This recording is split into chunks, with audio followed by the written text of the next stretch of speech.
خلیفہ کے اس پیغام سے سلطان محمود کے شکوک کو مزید تقویت پہنچی اور وہ بغداد کی طرف بڑھا۔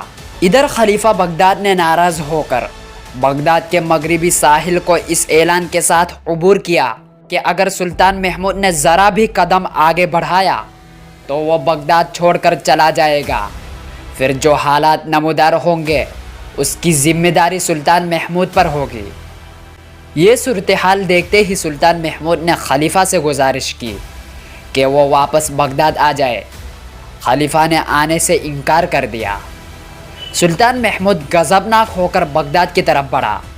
خلیفہ بغداد مغربی ساحل پر کھڑا رہا اور اپنے ایک خادم کو، نام جس کا عفیف تھا، جو لشکر میں ایک اچھا سالار بھی تھا، اسے ایک لشکر مہیا کیا اور سلطان محمود کا مقابلہ کرنے کے لیے روانہ کیا۔ عفیف ایک بہادر اور جواں مرد آدمی تھا، لیکن وہ مسلمانوں کی اس خانہ جنگی میں حصہ بھی نہیں لینا چاہتا تھا، لیکن چونکہ خلیفہ کا حکم تھا لہٰذا لشکر لے کر سلطان محمود کی طرف بڑھا۔ سلطان محمود کو جب خبر ہوئی کہ خلیفہ کا سالار عفیف ایک بڑا لشکر لے کر اس پر حملہ آور ہونے کے لیے پیش قدمی کر رہا ہے، تب اس نے تیز رفتار قاصد عماد الدین زنگی کی طرف بھجوائے اور اس کو اپنی مدد کے لیے بلایا۔